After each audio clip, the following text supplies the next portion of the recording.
Welcome, everyone. Wow. It's not easy, is it? You should write a Just script. getting going is a little Yeah. bit tricky. Welcome, everyone. My name is Enes, I'm Sarah. and we're here with what I'd like to call a practice Soulshine podcast episode, where we've chosen our topic of the day to be about the Soulshine Pantry. We have this podcast that we're working on, developing for the community.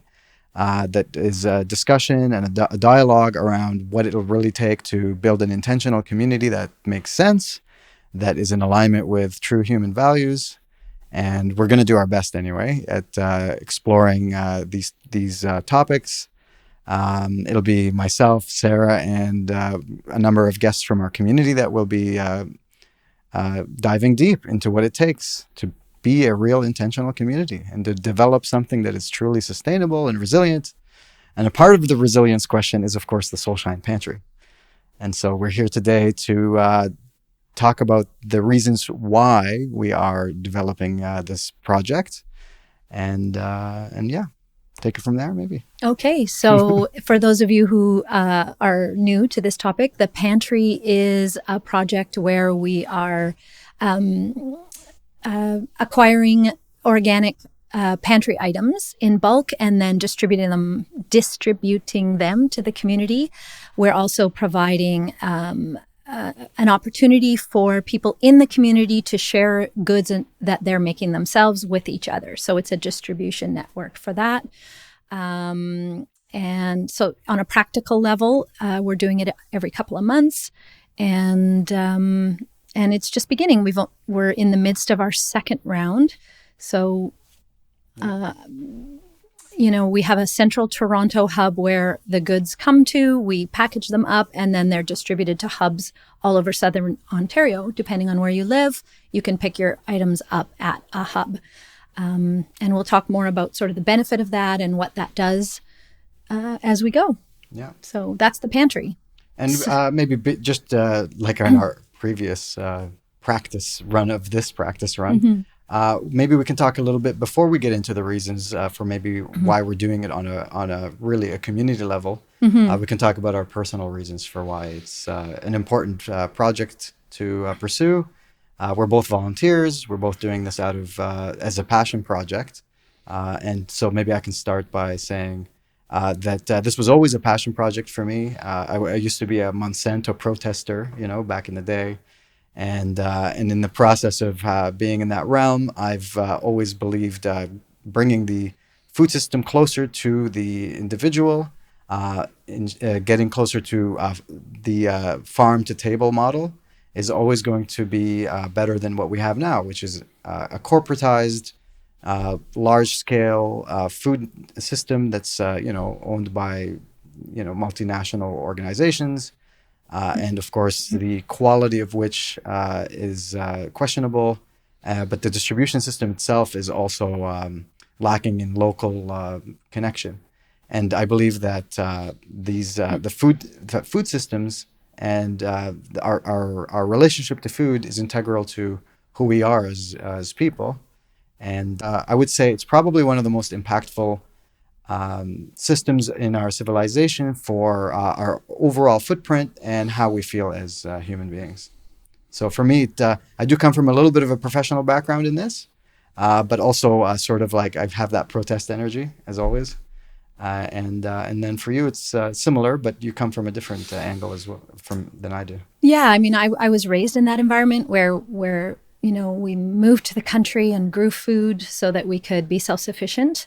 So that was imprinted early. But I would say that the greatest impact of my relationship with food, resiliency in the food system, was actually when I had babies, and through the process of breastfeeding and nourishing a baby from my own body, and then seeing this little baby that was like pure in some way, right? It just became very evident to me very early on that anything I put into that little body, meant something. It was important. And I became quite adamant around nutrition and healthy food and just bringing awareness to that for my own family. So through the process of raising my family, I learned a lot, and came to this position where food, where we get our food, what we put into our bodies is really primary in our health and our relationship with our ecosystem and the rest of society. So Yeah. I mean, the saying is you are what you eat. you are what you eat. Yeah. And there's nothing more intense than a newborn baby to really bring that home, right? That takes that philosophy into practical. It's like, wow. I mean, today we want to talk about, introduce ourselves, talk about the pantry a little bit for people who don't know anything about it. And as we do more and more takes, then I won't know when I said what. To introduce what the pantry is and how it was born out of Soulshine. So again, if you're new to Soulshine, you've never heard of it, we began as a festival, and we continue in that way. But we're also developing all these different aspects of intentional community living, or even just community living at all, and what it means to express ourselves and live in harmony with the values that we hold. So food obviously is a big thing for that. And so, yeah, if you want to talk, I don't know if you want to talk about the festival. Yeah, like briefly, food we've always felt was a primary component of what it takes to bring people together. I've always had this like really strong feeling that we need to eat together, we need to cook together, prepare food together. And so throughout the years, we've been developing our system and, in lots of ways. For example, we have a foraging team that's pretty awesome. We forage a lot of the food now, and we incorporated that into our dishes at the festival. The festival, by the way, has, just to confirm, is a community-run kitchen where everyone gets to sit at the same table and eat the same meal. And, okay, there goes our wide shot again. And we've also began developing a farm network where we purchase food from local farms, people that we know, people from the community, and so the pantry is not an evolution, an additional step, but in a sense an evolution, a year-round project that gives us access to the food network that we've developed, and beyond that, we're going to be also. The next phase of our food resiliency effort is cultivation and permaculture and this sort of thing as well. So, yeah. Cool. So do we want to get into the whys and hows of the pantry? Is that is that our next step? Yeah, okay. Totally. Let's do so obviously we've, or if you're new, maybe not obvious, we're in the midst of our second round of pantry. And what that means is we're ordering food, we're distributing it out to hubs in Southern Ontario, and then people pick up their food from the hubs. So as we've developed it, we've written newsletters and we've brainstormed and, written copy on why this is important, and also to determine that for ourselves. So we have some points of why the pantry is important or why we're doing it. And we're just going to go through the points. And then... Yeah, we have 5 points, just to be clear. We've tried to summarize it as best as we can. You're right. It needs to be over here. Okay, we're just figuring these things out. And so here's the points. Why the Soulshine Pantry is worth your attention is how we've written it. And here's the first point. The first point is that the Soulshine Pantry is worth your attention because it fosters community co-creation. This isn't just a transaction. It is neighbors collaborating to feed each other and build a culture of belonging. So, yeah. What do you think about that? I mean, never mind the volunteer hubs, for example, that stepped up. And they've, for example, we have hubs all over Southern Ontario now, numbering into 12 hubs. 11 right now. Oh, yeah, 12. You're right. London now has 2 somebody because else. London is so big. Yeah, and London, someone just volunteered to be a hub. So now we have a new one, yeah. Yeah, and so that's one, let's just say, node of connection. Another node of connection is our primary distribution hub, which is in Toronto. Where we have these packing parties, and never mind, of course, the actual the actual implementation of all the farms and the producers that we're buying things from. But when all of that comes into play into the packing party, for example, people come and they engage and they get to see each other and feel good about the work that they're doing together, and sort of essentially feel empowered as a co-creative effort. And then the hubs themselves also have the same type of experience where they're meeting other Soulshiners and other interested parties in the field. And they're connecting and sort of integrating and becoming friends essentially through this project. Yeah, and I would say also, there's the aspect of people having the experience of doing something, and so I think that is what sort of fosters this community co-creation vibe, is where people write in, they're like, this is amazing, and so they see that we're doing a thing, and then they get to be a part of it, and then they become part of it, and then that is the vibe.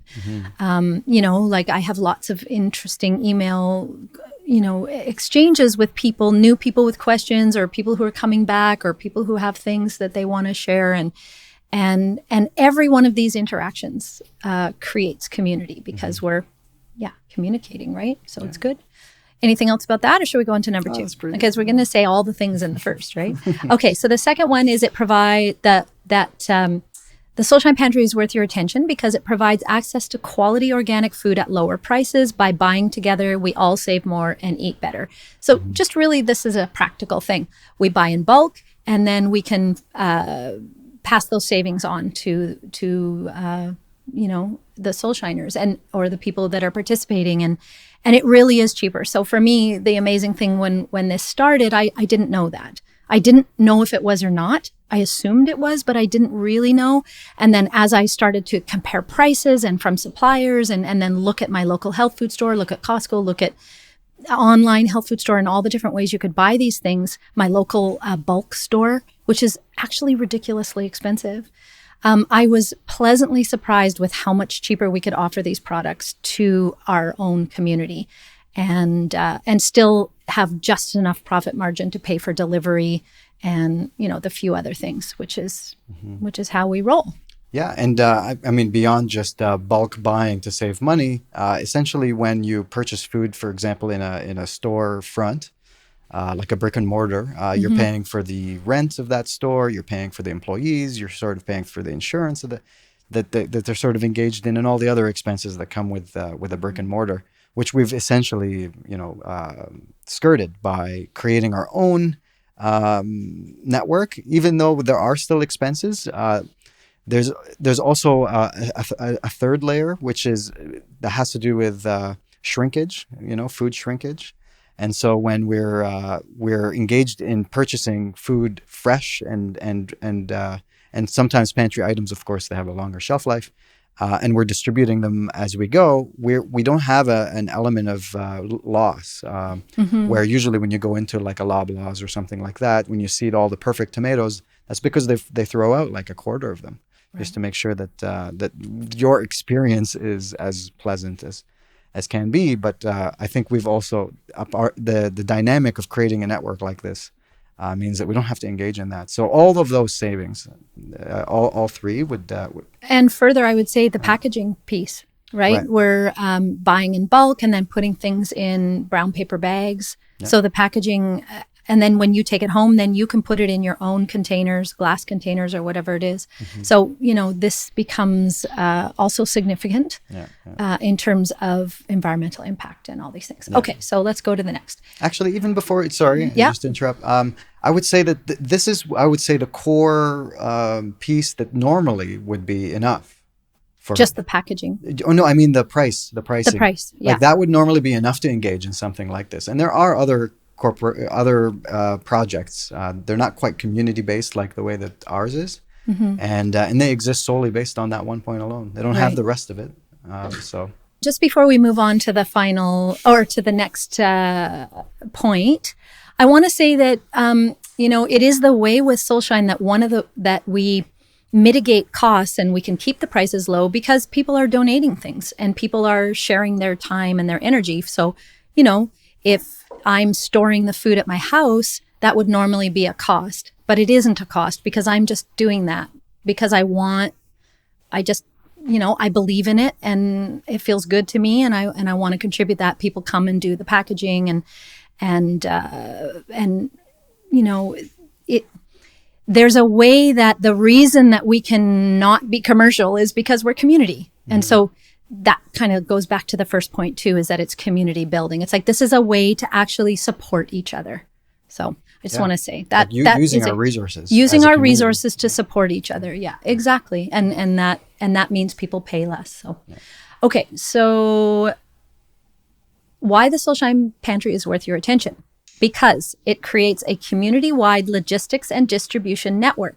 We bypass expensive profit-driven middlemen and handle our own deliveries.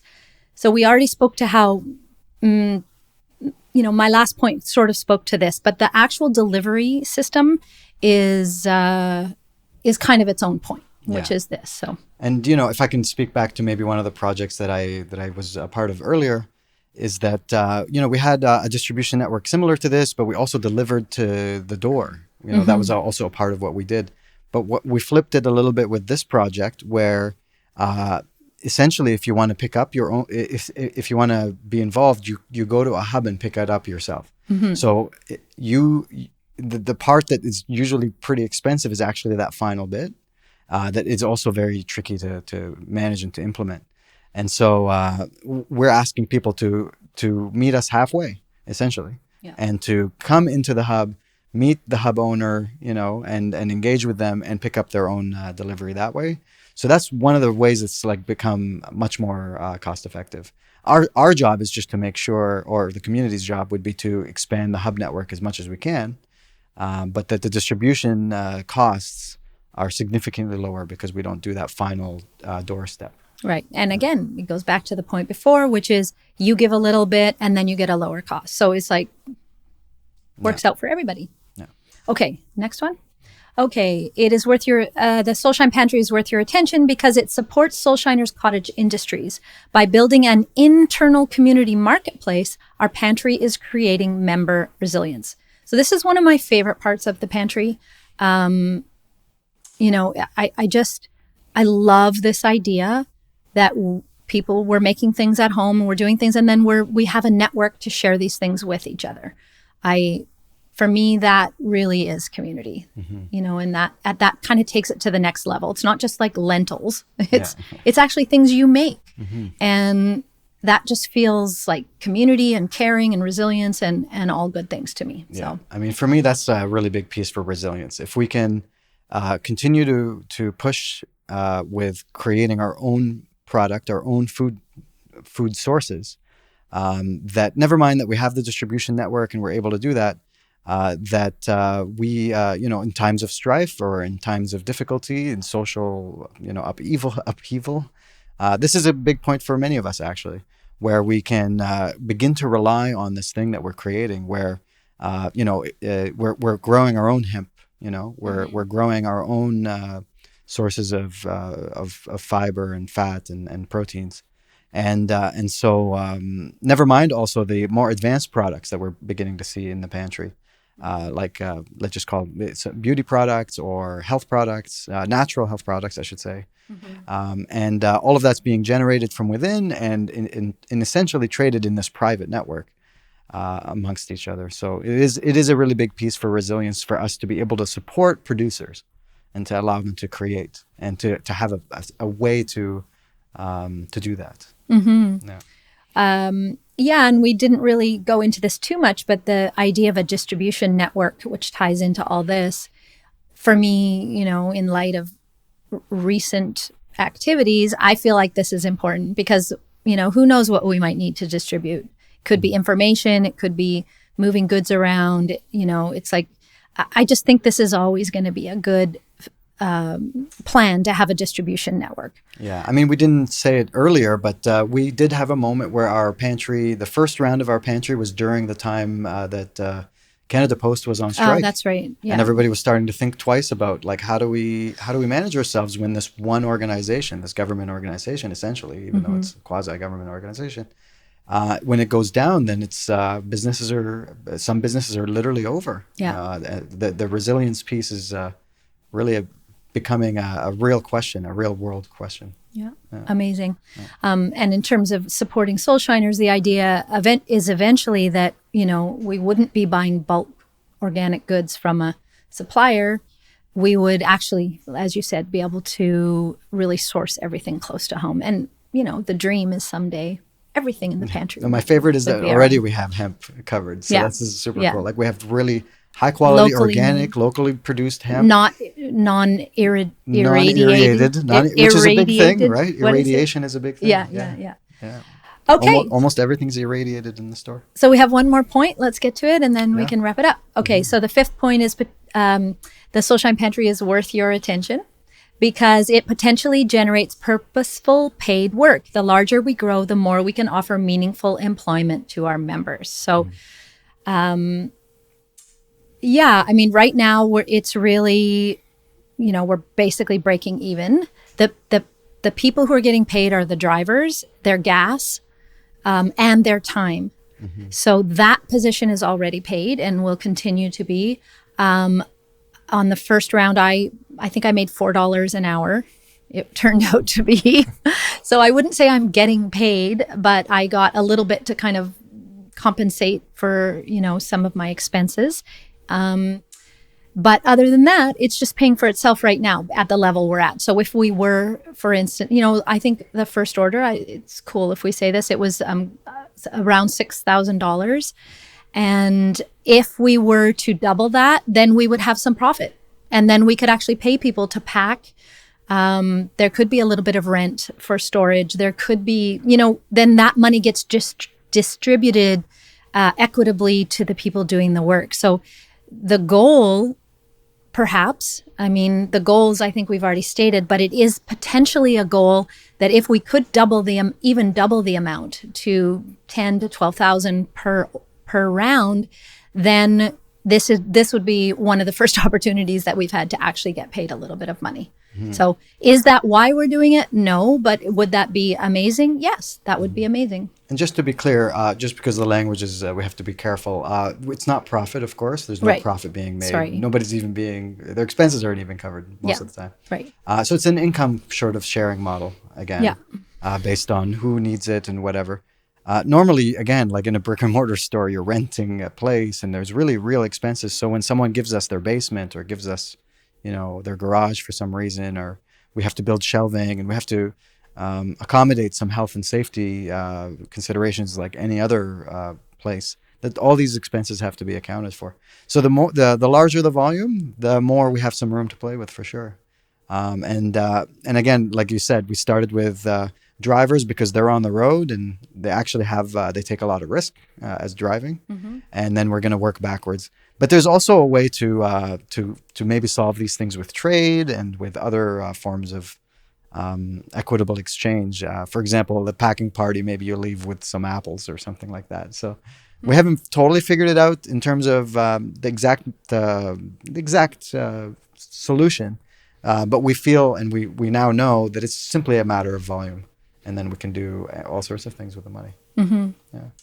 Okay, so those are our reasons why the Soulshine Pantry is worthy of your attention. I would say, to wrap it up, if you sign up for the newsletter, then you would be in the know for how to access the next round. If you order by Sunday, you can be part of this round, but I don't know. I'm thinking the Sunday I'm talking about will already be over by the time this is, if any of this is shown. The point being that you got to get in when we're doing it and then have your little piece of contributing to the whole. So if you go to soulshinefestival.ca, then you will find a pop-up for the newsletter, and then you'll know all the things we're doing and all the ways that you can contribute or discover what Soulshine's all about, including future podcast episodes and festival and socials and Intentional community stuff and all the other things we're doing. So sign up for the newsletter. What else? You can always send us an email at hello@soulshinefestival.ca and let us know you're interested, or, anything you might be interested in discussing with us around Soulshine. And what else? Yeah, we're trying to with this dialogue, with this podcast environment, relay to you why we believe it's really a big deal to work on this project, and for people. Essentially, we're trying to get the community to engage in the pantry and to take it seriously. Of course, a lot of people are already, and thank you for doing that, because we can only do it together. And so I would really encourage people to focus and to appreciate the nature of this work, even though it is a small project, even though it's just beginning. That it really is one of the pieces that we need to solve as a community. And if we don't solve this, I think we won't be able to truly be a real intentional or resilient community. So I implore you to engage. Amazing. Cool. So thank you for your time and attention. And we'll see you next time on the Soulshine podcast. All right, dear? Yeah. Okay. Good job. Okay, cool. Yay. We did it once. Yeah. Now let's do it again. Okay.